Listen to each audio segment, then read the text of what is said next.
Innovative PSC ട്യൂട്ടറിലേക്ക് ഏവർക്കും സ്വാഗതം.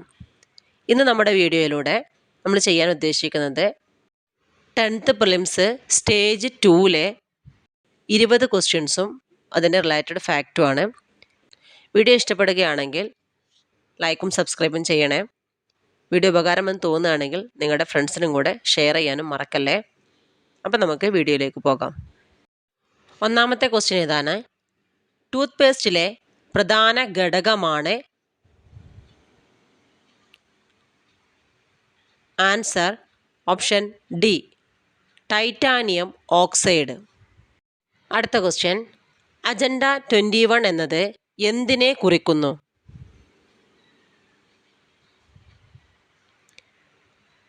Answer option A, ആഗോള സുസ്ഥിര വികസനം. സുസ്ഥിര വികസനം എന്ന് പറഞ്ഞിട്ടുണ്ടെങ്കിൽ നമ്മുടെ ഭാവിയെ കരുതി വെച്ചുകൊണ്ട് ഇന്നിനെ പ്രയോജനപ്പെടുത്തുക എന്നതാണ്. UN 2015 സുസ്ഥിര വികസനം എന്ന ആശയം അഡോപ്റ്റ് ചെയ്യുന്നത്. ഇത് നടപ്പിലാക്കുന്നത് 2016 മുതൽ 2030 വരെയുള്ള കാലഘട്ടങ്ങളിലാണ്. 2015 സെപ്റ്റംബറിൽ 193 രാജ്യങ്ങൾ ഇത് അംഗീകരിക്കുകയും ചെയ്തു. ഇതിന് 17 ഗോളുകളുണ്ട്. അതിന് പുറമെ 169 ടാർജറ്റും ഉണ്ട്. ഇത് മെഷർ ചെയ്യാൻ, സുസ്ഥിര വികസനം മെഷർ ചെയ്യാൻ വേണ്ടിയിട്ട് 232 ഇൻഡിക്കേറ്റേഴ്സും ഉപയോഗപ്പെടുത്തുന്നു. അപ്പം അടുത്ത ക്വസ്റ്റ്യൻ നോക്കാം. വാഗ്ഭടാനന്ദ ഗുരുവിനെ പറ്റിയുള്ള താഴെ പറയുന്ന പ്രസ്താവനകൾ ശരിയേത്?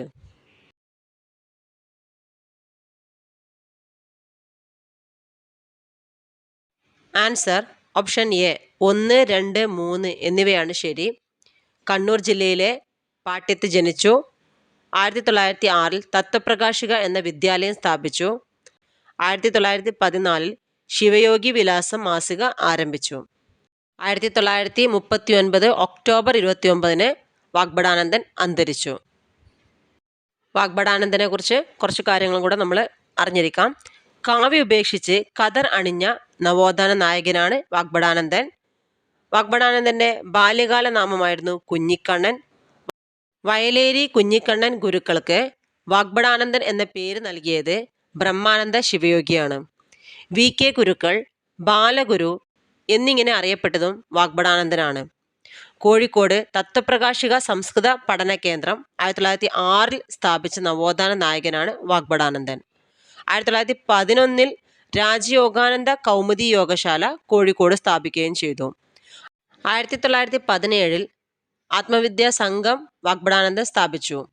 ആത്മവിദ്യാ സംഘത്തിന്റെ മുഖപത്രമായ അഭിനവ കേരളം പുറത്തിറക്കിയത് 1921 1921 തന്നെ സ്വതന്ത്ര ചിന്താമണി എന്ന് പറയുന്ന ഒരു കവിത അദ്ദേഹം എഴുതിയിട്ടുണ്ടായിരുന്നു. വാഗ്ഭടാനന്ദൻ പ്രീതിഭോജനം നടത്തിയത് 1927. വാഗ്ഭടാനന്ദൻ ആരംഭിച്ച മാസികകളാണ് ശിവയോഗി വിലാസം 1914, ആത്മവിദ്യ കാഹളം 1929, യജമാനൻ 1939. ക്ഷേത്രങ്ങളിൽ നിലനിന്നിരുന്ന ഇളനീരാട്ടം തെറ്റാണെന്ന് വാദിച്ച നവോത്ഥാന നായകനാണ് വാഗ്ഭടാനന്ദൻ.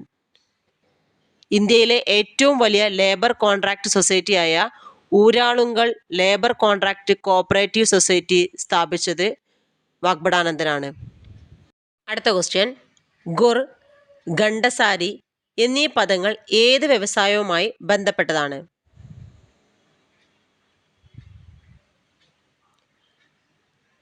ആൻസർ ഓപ്ഷൻ സി, പഞ്ചസാര വ്യവസായം. ആധുനിക വ്യവസായത്തിൻ്റെ പിതാവ് എന്നറിയപ്പെടുന്നത് ജംഷഡ്ജി ടാറ്റയാണ്. ഇന്ത്യയിലെ ആസൂത്രിത വ്യവസായ നഗരം എന്നറിയപ്പെടുന്നത് ജംഷഡ്പൂർ ആണ്.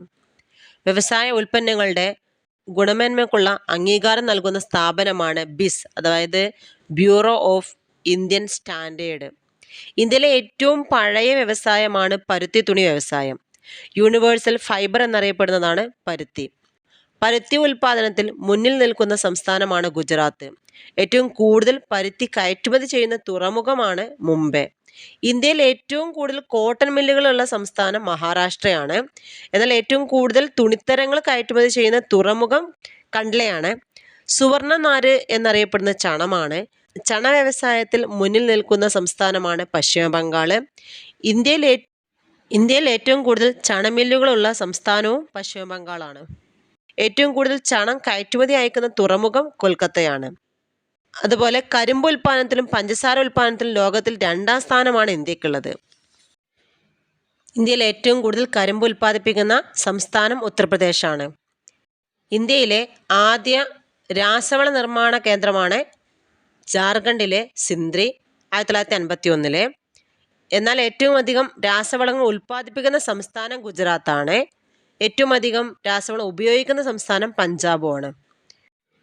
ഇന്ത്യയിൽ ആദ്യമായി ഇരുമ്പുരുക്ക് വ്യവസായശാല ആരംഭിച്ചത് 1830 പോർട്ടോ നോവ ചെറിയ തോതിലായിരുന്നു. എന്നാൽ ഇന്ത്യയിലെ ആദ്യത്തെ വൻകിട ഇരുമ്പുരുക്ക് കമ്പനി സ്ഥാപിതമായത് കുൾട്ടിയിലാണ്. പശ്ചിമ ബംഗാളിലെ കുൾട്ടിയിൽ 1870. 2ാം പഞ്ചവത്സര പദ്ധതിയുടെ കാലത്ത് ഹിന്ദുസ്ഥാൻ ആൻഡ് സ്റ്റീൽ ലിമിറ്റഡിൻ്റെ 3 യൂണിറ്റുകൾ സ്ഥാപിക്കപ്പെട്ടു. അവയാണ് ഭിലായ്, റൂർക്കേല, ദുർഗാപൂർ. ഇന്ത്യയിലെ ഏറ്റവും ലാഭകരമായ പൊതുമേഖലാ സ്റ്റീൽ പ്ലാന്റാണ് ഭിലായ്. ജർമ്മൻ സാങ്കേതിക വിദ്യയുടെ സഹായത്തോടെ നിർമ്മിച്ച ഇരുമ്പുരുക്ക് ശാലയാണ് റൂർക്കേല. 2ാം പഞ്ചവത്സര പദ്ധതിയുടെ കാലത്ത് തന്നെയാണ്. റഷ്യയുടെ സഹായത്തോടെ നിർമ്മിച്ച ഇരുമ്പുരുക്ക് ശാലയാണ് ഭിലായ്, വിശാഖപട്ടണം എന്നിവ. ബ്രിട്ടന്റെ സഹായത്തോടെ നിർമ്മിച്ച ഇരുമ്പുരുക്ക് ശാലയാണ് ദുർഗാപൂർ. റഷ്യയുടെ സാങ്കേതിക സഹായത്തോടെ 3ാം പഞ്ചവത്സര പദ്ധതിയുടെ കാലത്ത് തുടക്കം കുറിച്ച ഇരുമ്പുരുക്ക് ശാലയാണ് ബൊക്കോറോ. എന്നാൽ ദക്ഷിണേന്ത്യയിലെ ആദ്യ ഇരുമ്പുരുക്ക് ശാലയാണ് വിശ്വേശ്വരയ്യ ഇരുമ്പുരുക്ക് ശാല. എന്നാൽ സ്വകാര്യ മേഖലയിലെ ഏറ്റവും വലിയ സ്റ്റീൽ പ്ലാന്റ് ആണ് TISCO, Tata iron and steel company. Subarnarekha നദിയുടെ തീരത്ത് സ്ഥിതി ചെയ്യുന്ന ഇരുമ്പുരുക്ക് ശാലയാണ് ടിസ്കോ. കടൽ തീരത്തിനടുത്ത് സ്ഥിതി ചെയ്യുന്ന ഇന്ത്യയിലെ ഒരേ ഒരു സ്റ്റീൽ പ്ലാന്റ് ആണ് വിശാഖപട്ടണം സ്റ്റീൽ പ്ലാന്റ്. അടുത്ത ക്വസ്റ്റ്യൻ, ഉരുക്ക് നിർമ്മിക്കുവാൻ ഉപയോഗിക്കുന്ന മാംഗനീസിന്റെ നിക്ഷേപം കൂടുതലായി കണ്ടുവരുന്ന സംസ്ഥാനം?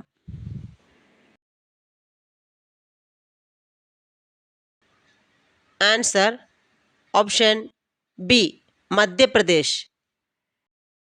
അടുത്ത ക്വസ്റ്റ്യൻ, ഇന്ത്യൻ ഭരണഘടനയിലെ മൗലികാവകാശങ്ങളും അതുമായി ബന്ധപ്പെട്ട വകുപ്പുകളും ചുവടെ തന്നിരിക്കുന്നു.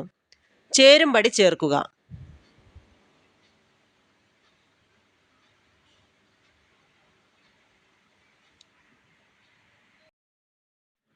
Answer option A.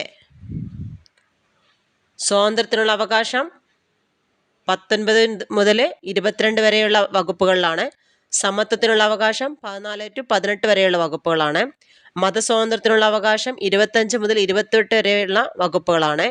ചൂഷണത്തിനെതിരായുള്ള അവകാശമാണ് 23 to 24 വരെയുള്ള വകുപ്പുകൾ. ഇന്ത്യൻ ഭരണഘടനയിലെ 3ാം ഭാഗത്ത് 12 മുതൽ 35 വരെയുള്ള വകുപ്പുകളിലാണ് മൗലിക അവകാശങ്ങളെക്കുറിച്ച് പ്രതിപാദിക്കുന്നത്.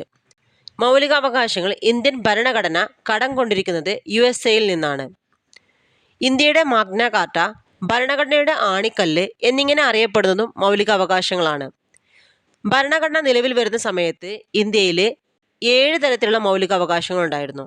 എന്നാൽ നിലവിൽ 6 തരത്തിലുള്ള മൗലിക അവകാശങ്ങളാണ് ഉള്ളത്. 1. സമത്വത്തിനുള്ള അവകാശം, ആർട്ടിക്കിൾ 14 മുതൽ 18 വരെ. 2. സ്വാതന്ത്ര്യത്തിനുള്ള അവകാശം, ആർട്ടിക്കിൾ 19 to 22. 3. ചൂഷണത്തിനെതിരായുള്ള അവകാശം, ആർട്ടിക്കിൾ 23 to 24. 4. മതസ്വാതന്ത്ര്യത്തിനുള്ള അവകാശം, ആർട്ടിക്കിൾ 25 to 28. 5. സാംസ്കാരികവും വിദ്യാഭ്യാസപരമായ അവകാശം, ആർട്ടിക്കിൾ 29 to 30. 6. ഭരണഘടനാപരമായ പ്രതിവിധികൾക്കുള്ള അവകാശം, ആർട്ടിക്കിൾ 32. മൗലികാവകാശമായിരുന്ന സ്വത്തവകാശം 44ാം ഭേദഗതി 1978 44ാം ഭേദഗതി പ്രകാരം അതൊരു നിയമാവകാശമാക്കി മാറ്റി. നിലവിൽ സ്വത്തവകാശത്തെക്കുറിച്ച് പ്രതിപാദിക്കുന്നത് ഭാഗം 12ലാണ്, ആർട്ടിക്കിൾ 307. അടുത്ത ക്വസ്റ്റ്യൻ, ഇന്ത്യയുടെ ദേശീയ പതാക രൂപകൽപ്പന ചെയ്തത് ആര്? Answer option B, Pingali Venkaiah. ദേശീയ പതാകകളെക്കുറിച്ചുള്ള പഠനം വെക്സിലോളജി എന്നാണ് അറിയപ്പെടുന്നത്. ഇന്ത്യൻ ദേശീയ പതാക രൂപകൽപ്പന ചെയ്ത് ആന്ധ്രാപ്രദേശുകാരനായ പിംഗലി വെങ്കയ്യയാണ്. ഭരണഘടനാ നിർമ്മാണ സമിതി ദേശീയ പതാക അംഗീകരിച്ചത് 1947 ജൂലൈ 22-നാണ്. ഇന്ത്യൻ ദേശീയ പതാകയുടെ നീളവും വീതിയും തമ്മിലുള്ള അംശബന്ധം 3:2 ആണ്. ഇന്ത്യയിൽ ഫ്ലാഗ് കോഡ് നിലവിൽ വന്നത് 2002 ജനുവരി 26-നാണ്. തെലുങ്ക് സംസാരിക്കുന്നവർക്കായി ആന്ധ്ര സംസ്ഥാനം രൂപീകരിക്കുക എന്ന ആവശ്യവുമായി 58 ദിവസം നിരാഹാര സമരം അനുഷ്ഠിച്ച് മരണപ്പെട്ട സ്വാതന്ത്ര്യസമര സേനാനിയായിരുന്നു പോറ്റി ശ്രീരാമലു. ഇന്ത്യൻ ഭരണഘടന എഴുതി തയ്യാറാക്കിയത് പ്രേം ബിഹാരി നരൻ റൈസതാണ്. അടുത്ത ക്വസ്റ്റ്യൻ, ചുവടെ തന്നിരിക്കുന്നവയിൽ ഇന്ത്യൻ ഭരണഘടനയിൽ നിലവിലുള്ള മൗലിക കർത്തവ്യങ്ങളിൽ ഉൾപ്പെടുന്നവ ഏതെല്ലാം?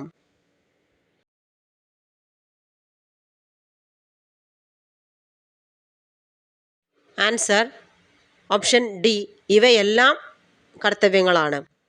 ദേശീയ പതാകയെയും ദേശീയ ഗാനത്തെയും ആദരിക്കുക, ഇന്ത്യയുടെ പരമാധികാരം, ഐക്യം, സമഗ്രത എന്നിവ മുറുകെ പിടിക്കുകയും സംരക്ഷിക്കുകയും ചെയ്യുക, ശാസ്ത്രവികാസം, മാനവിക പുരോഗതി, മാനവികത എന്നിവയുടെ വികാസം സംബന്ധിക്കുന്ന പ്രവർത്തനങ്ങൾ നടപ്പിലാക്കുക എന്നിവയെല്ലാം മൗലിക കടമകളിൽ ഉൾപ്പെടുന്നതാണ്. മൗലിക കടമകൾ ഇന്ത്യൻ ഭരണഘടനയിൽ ഉൾപ്പെടുത്തിയത് 1976 42-ാം ഭേദഗതി പ്രകാരമാണ്. ഭരണഘടനയുടെ ഭാഗം 4A-ലാണ് ഇത് ഉൾപ്പെടുത്തിയിട്ടുള്ളത്. മൗലിക കടമകളെക്കുറിച്ച് പ്രതിപാദിക്കുന്ന ഭരണഘടനാ വകുപ്പ് അനുച്ഛേദം 51A ആണ്. സ്വരൺ സിംഗ് കമ്മിറ്റിയുടെ നിർദ്ദേശപ്രകാരമാണ് മൗലിക കടമകൾ ഭരണഘടനയിൽ ഉൾപ്പെടുത്തിയിട്ടുള്ളത്. ഈ മൗലിക കടമകളെ ഇന്ത്യൻ ഭരണഘടനയിൽ ഉൾപ്പെടുത്തിയ സമയത്തെ പ്രധാനമന്ത്രി ഇന്ദിരാഗാന്ധിയായിരുന്നു.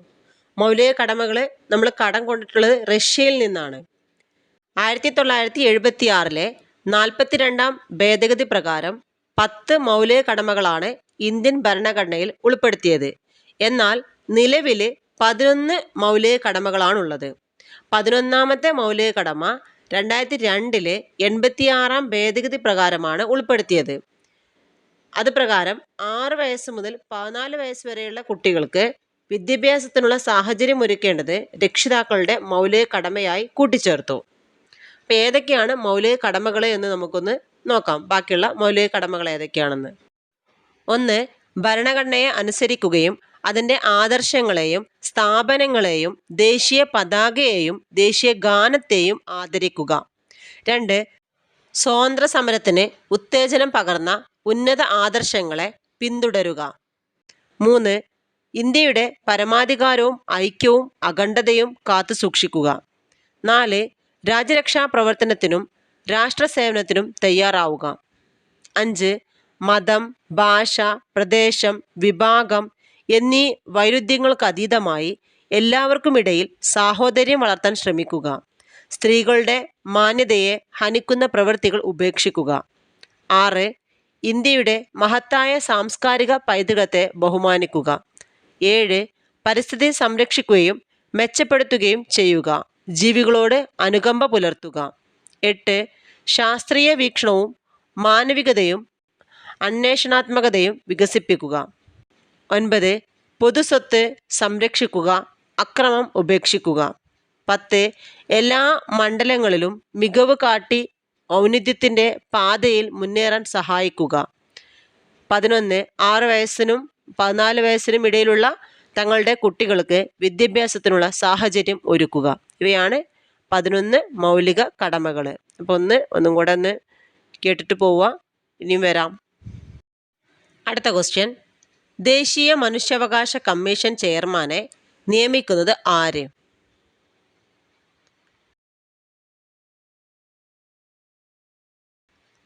ആൻസർ ഓപ്ഷൻ എ, രാഷ്ട്രപതി. ഇന്ത്യയുടെ പ്രഥമ പൗരനാണ് രാഷ്ട്രപതി. ഇന്ത്യയുടെ സർവ്വസൈന്യാധിപനും രാഷ്ട്രപതി തന്നെയാണ്. രാഷ്ട്രത്തിൻ്റെ തലവൻ ആരെന്ന് ചോദിച്ചാൽ അതും രാഷ്ട്രപതിയാണ്. എന്നാൽ കേന്ദ്ര മന്ത്രിസഭയുടെ തലവന് പ്രധാനമന്ത്രിയാണ്. ഭരണഘടന അനുസരിച്ച് ഇന്ത്യൻ യൂണിയന്റെ എക്സിക്യൂട്ടീവ് അധികാരങ്ങൾ നിക്ഷിപ്തമായിരിക്കുന്നത് രാഷ്ട്രപതിയിലാണ്. പാർലമെന്റിലെയും സംസ്ഥാന നിയമസഭകളിലെയും തിരഞ്ഞെടുക്കപ്പെട്ട അംഗങ്ങൾ ഉൾക്കൊള്ളുന്ന ഇലക്ടറൽ കോളേജാണ് രാഷ്ട്രപതിയെ തിരഞ്ഞെടുക്കുന്നത്. സിംഗിൾ ട്രാൻസ്ഫറബിൾ വോട്ട് വഴി ആനുപാതിക പ്രാതിനിധ്യ സമ്പ്രദായം വഴിയാണ് രാഷ്ട്രപതി തിരഞ്ഞെടുപ്പിന് അനുവർത്തിച്ചു പോരുന്നത്. രാഷ്ട്രപതി തെരഞ്ഞെടുപ്പിന് നേതൃത്വം നൽകുന്നത് കേന്ദ്ര തെരഞ്ഞെടുപ്പ് കമ്മീഷനാണ്. രാഷ്ട്രപതി തെരഞ്ഞെടുപ്പിലെ തർക്കങ്ങൾ പരിഹരിക്കുന്നത് സുപ്രീം കോടതിയാണ്. രാഷ്ട്രപതിയുടെ ഭരണകാലാവധി 5 വർഷമാണ്. വേണമെങ്കിൽ എന്ത് ചെയ്യാം, വീണ്ടും പ്രസിഡന്റ് സ്ഥാനത്തേക്ക് മത്സരിക്കാവുന്നതാണ്. രാഷ്ട്രപതിക്ക് സത്യവാചനം ചൊല്ലിക്കൊടുക്കുന്നത് സുപ്രീം കോടതി ചീഫ് ജസ്റ്റിസ് ആണ്. രാഷ്ട്രപതി രാജിക്കത്ത് സമർപ്പിക്കുന്നത് ഉപരാഷ്ട്രപതിക്കാണ്. ഇനി ആരൊക്കെയാണ് പ്രസിഡന്റ് നിയമിക്കുന്നത്? പ്രൈം മിനിസ്റ്ററെ നിയമിക്കുന്നത് പ്രസിഡന്റാണ്. യൂണിയൻ മിനിസ്റ്റേഴ്സിനെ നിയമിക്കുന്നത് പ്രസിഡന്റാണ്. ഗവർണേഴ്സിനെ നിയമിക്കുന്നത് പ്രസിഡന്റാണ്. സുപ്രീം കോടതിയിലെയും ഹൈക്കോടതിയിലെയും ജഡ്ജസിനെയും ചീഫ് ജസ്റ്റിസിനെയും നിയമിക്കുന്നത് പ്രസിഡന്റാണ്. ഫിനാൻസ് കമ്മീഷനെ നിയമിക്കുന്നത് പ്രസിഡന്റാണ്. ഇലക്ഷൻ കമ്മീഷനെ നിയമിക്കുന്നത് പ്രസിഡന്റാണ്. UPSCയിലെ ചെയർമാനെയും അംഗങ്ങളെയും നിയമിക്കുന്നത് പ്രസിഡന്റാണ്. CAGയെ നിയമിക്കുന്നത് പ്രസിഡന്റാണ്. അറ്റോർണി ജനറലെ നിയമിക്കുന്നത് പ്രസിഡന്റാണ്. അംബാസിഡർമാരെ നിയമിക്കുന്നത് പ്രസിഡന്റാണ്. അഡ്മിനിസ്ട്രേറ്റീവ്സ് ഓഫ് യൂണിയൻ ടെറിട്ടറീസിനെ നിയമിക്കുന്നത് പ്രസിഡന്റാണ്. ചീഫ് ആർമി, ഓൾ ഇന്ത്യ സർവീസിലെ മെമ്പേഴ്സിനെ, chief army, chief air force, chief navy ഒക്കെ നിയമിക്കുന്നത് ആരാണ്? പ്രസിഡന്റാണ്. ദേശീയ മനുഷ്യാവകാശ കമ്മീഷനെ നിയമിക്കുന്നതും നീക്കം ചെയ്യുന്നതും, ദേശീയ മനുഷ്യാവകാശ കമ്മീഷൻ രാജിക്കത്ത് നൽകുന്നതും രാഷ്ട്രപതിക്കാണ്. എന്നാൽ ദേശീയ മനുഷ്യാവകാശ കമ്മീഷൻ റിപ്പോർട്ട് സമർപ്പിക്കുന്നത് കേന്ദ്ര സർക്കാരിനാണ്. അടുത്ത ക്വസ്റ്റ്യൻ, ഇന്ത്യയിൽ ഭാഷാടിസ്ഥാനത്തിൽ നിലവിൽ വന്ന ആദ്യ സംസ്ഥാനം ഏത്? Answer option A, Andhra Pradesh. Andhra Pradesh നിലവിൽ വന്നത് 1953 ഒക്ടോബർ 1 ആന്ധ്ര സംസ്ഥാനത്തിന്റെ രൂപീകരണത്തിന് വേണ്ടി നിരാഹാരമനുഷ്ഠിച്ച് മരണപ്പെട്ട വ്യക്തിയാണ് പോറ്റി ശ്രീരാമലു. സംസ്ഥാന പുനഃസംഘടനാ കമ്മീഷന്റെ അധ്യക്ഷൻ ഫസൽ അലി ആയിരുന്നു. അതിലെ അംഗങ്ങളായിരുന്നു സർദാർ KM പണിക്കർ, HN കുൻസ്രു. സംസ്ഥാന പുനഃസംഘടനാ കമ്മീഷനെ നിയമിച്ചത് 1953 നിലവിൽ വന്നത് സംസ്ഥാന പുനഃസംഘടനാ നിയമം നിലവിൽ വന്നത് 1956 ഭാഷാടിസ്ഥാനത്തിൽ സംസ്ഥാനങ്ങളുടെ പുനഃസംഘടന നടന്ന വർഷം 1956 1956 നവംബർ 1 14 സംസ്ഥാനങ്ങളും 6 കേന്ദ്രഭരണ പ്രദേശങ്ങളാണ് നിലവിൽ വന്നത്. അടുത്ത ക്വസ്റ്റ്യൻ, താഴെ പറയുന്നവയിൽ വിവരാവകാശ നിയമവുമായി ബന്ധപ്പെട്ട ശരിയായ പ്രസ്താവനകൾ അല്ലെങ്കിൽ പ്രസ്താവന ഏതെല്ലാം? ആൻസർ ഓപ്ഷൻ സി, 1ഉം 2ഉം മാത്രം. 2005 വിവരാവകാശ നിയമം അനുസരിച്ച് നിലവിൽ വന്നതാണ് വിവരാവകാശ കമ്മീഷൻ. ഇന്ത്യയുടെ മുഖ്യ വിവരാവകാശ കമ്മീഷണറെ നിയമിക്കുന്നത് രാഷ്ട്രപതിയാണ്. ഇന്ത്യയുടെ മുഖ്യ വിവരാവകാശ കമ്മീഷണറുടെ വിരമിക്കൽ പ്രായം 70 അല്ല 65 വയസ്സാണ്. വിവരാവകാശ നിയമത്തിൻ്റെ മുൻഗാമി എന്നറിയപ്പെടുന്നത് വിവര സ്വാതന്ത്ര്യ നിയമമാണ്. ലോകത്തിൽ ആദ്യമായിട്ട് വിവരാവകാശ നിയമം പാസ്സാക്കിയ രാജ്യം സ്വീഡനാണ്. 1766 വിവരാവകാശ നിയമം ഇന്ത്യൻ പാർലമെന്റ് പാസ്സാക്കിയത് 2005 ജൂൺ 15 നിയമത്തിൽ ഒപ്പുവെച്ചത് പ്രസിഡന്റ് APJ അബ്ദുൽ കലാം ആയിരുന്നു. വിവരാവകാശ നിയമം നിലവിൽ വന്നത് 2005 ഒക്ടോബർ 12 കേന്ദ്ര സംസ്ഥാന ഗവൺമെന്റുകളുടെ ഭരണ സുതാര്യത ഉറപ്പുവരുത്തുന്നതിന് വേണ്ടിയിട്ടുള്ള നിയമമാണ് വിവരാവകാശ നിയമം. നിയമം വന്നതിന് ശേഷം ഫസ്റ്റ് നിലവിൽ വന്ന സംസ്ഥാനമാണ് രാജസ്ഥാന്. വിവരാവകാശ നിയമത്തിൽ 2 പട്ടികകളാണുള്ളത്. ഇന്ത്യൻ ജനാധിപത്യത്തിൻ്റെ സൂര്യ തേജസ് എന്നറിയപ്പെടുന്നത് വിവരാവകാശ നിയമമാണ്. വിവരാവകാശ നിയമം പാസ്സാക്കിയ ഇന്ത്യയിലെ ആദ്യ സംസ്ഥാനം തമിഴ്നാട് 1997. വിവരാവകാശ നിയമപ്രകാരം അപേക്ഷ ലഭിച്ചാൽ 30 ദിവസത്തിനുള്ളിൽ മറുപടി നൽകണം. അപേക്ഷ സമർപ്പിക്കുന്നത് അസിസ്റ്റന്റ് പബ്ലിക് ഇൻഫർമേഷൻ ഓഫീസർക്കാണെങ്കിൽ 35 ദിവസത്തിനുള്ളിൽ മറുപടി നൽകണം. ആവശ്യപ്പെടുന്ന വിവരം വ്യക്തിയുടെ ജീവനെയും സ്വാതന്ത്ര്യത്തെയും സംബന്ധിച്ചതാണെങ്കിൽ 48 മണിക്കൂറിനുള്ളിൽ വിവരം നൽകണം. സമയപരിധിക്കുള്ളിൽ ശരിയായ വിവരം നൽകുന്നതിൽ വീഴ്ച വരുത്തിയിട്ടുണ്ടെങ്കിൽ പബ്ലിക് ഇൻഫർമേഷൻ ഓഫീസർക്ക് ഒരു ദിവസത്തിന് 250 രൂപ പിഴ അടക്കണം. പരമാവധി 25,000 രൂപ പിഴ അടക്കണം. വിവരാവകാശ നിയമം പാർലമെന്റ് പാസ്സാക്കുന്നതിന് പ്രേരണ ശക്തിയായത് മസ്തൂർ കിസാൻ ശക്തി സംഘാതനാണ്. ഇതിന് നേതൃത്വം നൽകിയത് അരുണ റോയ് ആണ്. രാജസ്ഥാനിലാണ് ഈ സംഘടന സ്ഥാപിക്കപ്പെട്ടത്. അടുത്ത ക്വസ്റ്റ്യൻ, ഇന്ത്യയുടെ ആദ്യത്തെ മുഖ്യ തിരഞ്ഞെടുപ്പ് കമ്മീഷണറുടെ പേര്? Answer option B, Sukumar Sen. കേന്ദ്ര തിരഞ്ഞെടുപ്പ് കമ്മീഷണറായ ആദ്യ മലയാളിയാണ് ടി.എൻ. ശേഷൻ. രമൺ മഗ്സസെ പുരസ്കാരം നേടിയിട്ടുള്ള ഇലക്ഷൻ കമ്മീഷണറാണ് ടി.എൻ. ശേഷൻ. തെരഞ്ഞെടുപ്പുകളെക്കുറിച്ചുള്ള ശാസ്ത്രീയ പഠനമാണ് സെഫോളജി. ഇന്ത്യൻ സെഫോളജിയുടെ പിതാവ് എന്നറിയപ്പെടുന്നത് പ്രണോയ് റോയ് ആണ്. തെരഞ്ഞെടുപ്പ് കമ്മീഷനെ കുറിച്ച് പ്രതിപാദിക്കുന്ന ഭരണഘടനാ വകുപ്പാണ് അനുച്ഛേദം 324. കേന്ദ്ര തെരഞ്ഞെടുപ്പ് കമ്മീഷൻ നിലവിൽ വന്നത് 1950 ജനുവരി 25-നാണ്. 2011 മുതൽ ജനുവരി 25-ന് ദേശീയ സമ്മതിദായക ദിനമായി ആചരിച്ചു പോരുന്നു. മുഖ്യ തെരഞ്ഞെടുപ്പ് കമ്മീഷണറെയും മറ്റ് കമ്മീഷണർമാരെയും നിയമിക്കുന്നത് രാഷ്ട്രപതിയാണ്. തെരഞ്ഞെടുപ്പ് കമ്മീഷണർമാരുടെ കാലാവധി എന്ന് പറയുന്നത് 6 വർഷം അഥവാ 65 വയസ്സാണ്. അടുത്ത ക്വസ്റ്റ്യൻ, അന്യായമായ തടങ്കലിൽ വച്ചിരിക്കുന്ന ഒരു വ്യക്തിയെ ഹാജരാക്കുന്നതിനായി സുപ്രീം കോടതി പുറപ്പെടുവിക്കുന്ന റിട്ടാണ്. Answer option A habeas corpus. മൗലിക അവകാശങ്ങൾ സംരക്ഷിക്കുന്നതിനായി കോടതി പുറപ്പെടുവിക്കുന്ന ഉത്തരവിനെ റിട്ട് എന്നാണ് പറയുന്നത്. റിട്ടുകളെ കുറിക്കുന്ന പദങ്ങളെല്ലാം ലാറ്റിൻ ഭാഷയിൽ നിന്നാണ് എടുത്തിട്ടുള്ളത്. 5 തരത്തിലുള്ള റിട്ടുകളാണുള്ളത്. ഹേപ്പിയസ് കോർപ്പസ്, മാൻഡമസ്, കോവാറന്റോ, പ്രൊഹിബിഷൻ, ഷെർഷോററി. ഭരണഘടനയുടെ 32-ാം വകുപ്പ് അനുസരിച്ചിട്ടാണ് സുപ്രീം കോടതി റിട്ട് പുറപ്പെടുവിക്കുന്നത്. എന്നാൽ ഭരണഘടനയുടെ 226-ാം വകുപ്പ് അനുസരിച്ചിട്ടാണ് ഹൈക്കോടതി റിട്ട് പുറപ്പെടുവിക്കുന്നത്. മൗലികാവകാശങ്ങളിൽ മൗലികമായത് എന്നറിയപ്പെടുന്നത് ആർട്ടിക്കിൾ 32 വ്യക്തി സ്വാതന്ത്ര്യത്തിന് സംരക്ഷണം എന്നറിയപ്പെടുന്ന റിട്ടാണ് ഹേബിയസ് കോർപ്പസ്. നിയമവിധേയമല്ലാതെ തടവിൽ വെച്ചിരിക്കുന്ന ഒരാളെ മോചിപ്പിക്കുന്നതിനായി കോടതി പുറപ്പെടുവിക്കുന്ന റിട്ടാണ് ഹേബിയസ് കോർപ്പസ്. നിങ്ങൾക്ക് ശരീരം ഏറ്റെടുക്കാം എന്നർത്ഥം വരുന്ന റിട്ടാണ് ഹേബിയസ് കോർപ്പസ്. നാം കൽപ്പിക്കുന്നു എന്നർത്ഥം വരുന്ന റിട്ടാണ് മാൻഡമസ്. സ്വന്തം കർത്തവ്യം നിറവേറ്റാൻ ഒരു ഉദ്യോഗസ്ഥനെയോ പൊതു സ്ഥാപനത്തെയോ അനുശാസിച്ചുകൊണ്ട് കോടതി പുറപ്പെടുവിക്കുന്ന റിട്ടാണ് മാൻഡമസ്. ഒരു വ്യക്തി അയാൾക്ക് അർഹമല്ലാത്ത ഉദ്യോഗം വഹിക്കുന്നതിനെ തടഞ്ഞിട്ടുള്ള റിട്ടാണ് കോവാറന്റോ. കോവാറന്റോ എന്ന പദത്തിൻ്റെ അർത്ഥം എന്ത് അധികാരം എന്നാണ്.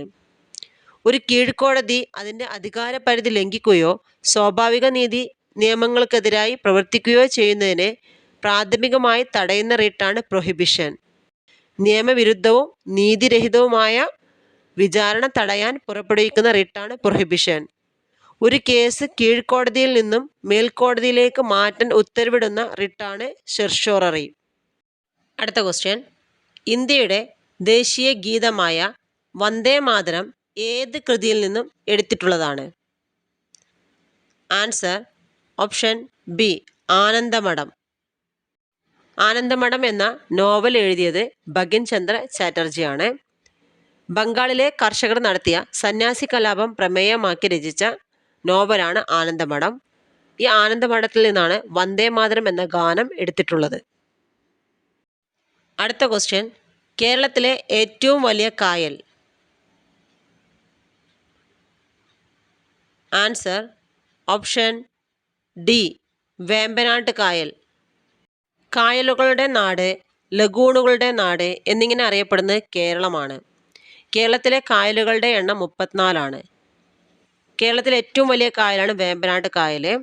വേമ്പനാട്ട് കായൽ വ്യാപിച്ചു കിടക്കുന്ന ജില്ലകളാണ് ആലപ്പുഴ, കോട്ടയം, എറണാകുളം.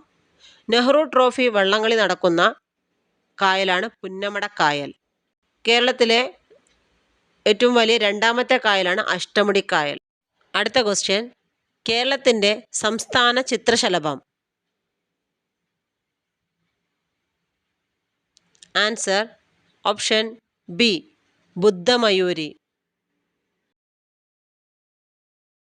അടുത്ത ക്വസ്റ്റ്യൻ, താഴെ പറയുന്നവരിൽ ഇന്ത്യയുടെ ഭരണഘടനാ നിർമ്മാണ സഭയിൽ അംഗങ്ങളായിട്ടുള്ള വനിതകൾ ആരെല്ലാം? ആൻസർ ഓപ്ഷൻ ഡി ഇവരെല്ലാം. അമ്മു സ്വാമിനാഥൻ, ദാക്ഷായണി വേലായുധൻ, രാജകുമാരി അമൃത കൗർ, സരോജിനി നായിഡു ഇവരെല്ലാം അംഗങ്ങളായിരുന്നു.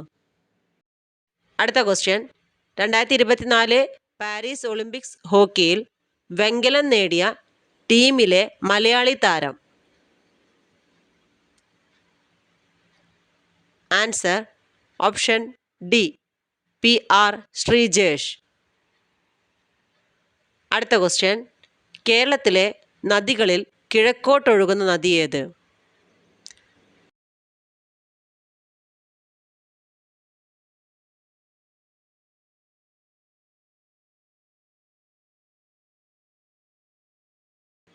Answer option A Kabani.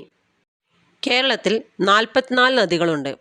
അവയിൽ 41 നദികൾ പടിഞ്ഞാറോട്ടാണ് ഒഴുകുന്നത്. 3 കിഴക്കോട്ടാണ് ഒഴുകുന്നത്. കബനി, ഭവാനി, പാമ്പാർ എന്നിവയാണ് കിഴക്കോട്ടൊഴുകുന്ന കേരളത്തിലെ നദികൾ. കേരളത്തിലെ ഏറ്റവും നീളം കൂടിയ നദിയാണ് പെരിയാർ. 244 കിലോമീറ്ററാണ് ഇതിൻ്റെ നീളം. പെരിയാറിൻ്റെ ഉത്ഭവസ്ഥാനം എന്ന് പറഞ്ഞാൽ സഹ്യപർവ്വതത്തിലെ ശിവഗിരി മലയാണ്. കേരളത്തിലെ ഏറ്റവും കൂടുതൽ ജലം വഹിക്കുന്ന നദി പെരിയാറാണ്. ഏറ്റവും കൂടുതൽ അണക്കെട്ടുകൾ നിർമ്മിച്ചിരിക്കുന്ന നദിയും പെരിയാറാണ്. കേരളത്തിലെ രണ്ടാമത്തെ വലിയ നദിയാണ് ഭാരതപ്പുഴ.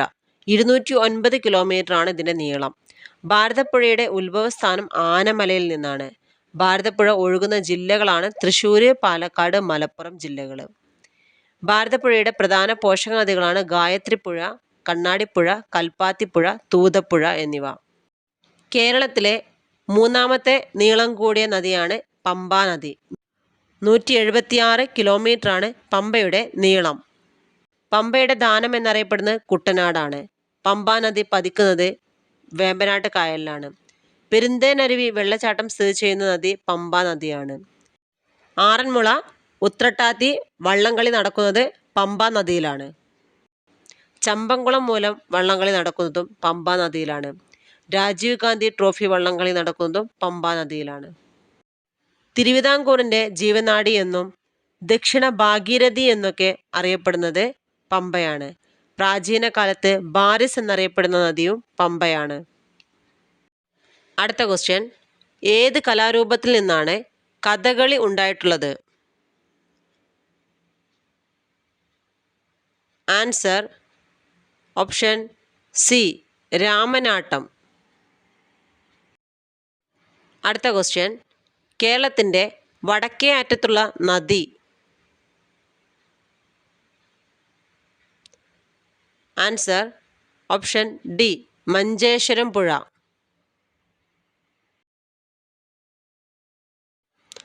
അടുത്ത ക്വസ്റ്റ്യൻ, കേരളത്തിൽ കർഷക ദിനമായി ആചരിക്കുന്നത് എന്ന്? Answer option A Chingam 1. അടുത്ത ക്വസ്റ്റ്യൻ, കായംകുളം താപവൈദ്യുത നിലയത്തിൽ ഉപയോഗിക്കുന്ന ഇന്ധനമേത്? Answer option B naphtha. കേരളത്തിലെ താപവൈദ്യുത നിലയങ്ങളാണ് ചീമേനി കാസർഗോഡ് ജില്ലയിലാണ്. ഉപയോഗിക്കുന്ന ഇന്ധനം പ്രകൃതിവാതകമാണ്. നല്ലളം കോഴിക്കോട് ജില്ലയിലാണ്. ഉപയോഗിക്കുന്നത് ഡീസലാണ്. ബ്രഹ്മപുരം എറണാകുളം ജില്ലയിലാണ്. ഡീസലാണ് ഉപയോഗിക്കുന്നത്. കായംകുളം നാഫ്ത ഉപയോഗിക്കുന്നത് ആലപ്പുഴ ജില്ലയിലാണ്. അടുത്ത ക്വസ്റ്റ്യൻ, കേരളത്തിലെ ഏറ്റവും വലിയ മത്സ്യബന്ധന തുറമുഖം? Answer option B Neendakara. Neendakara Kollam ജില്ലയിലാണ്.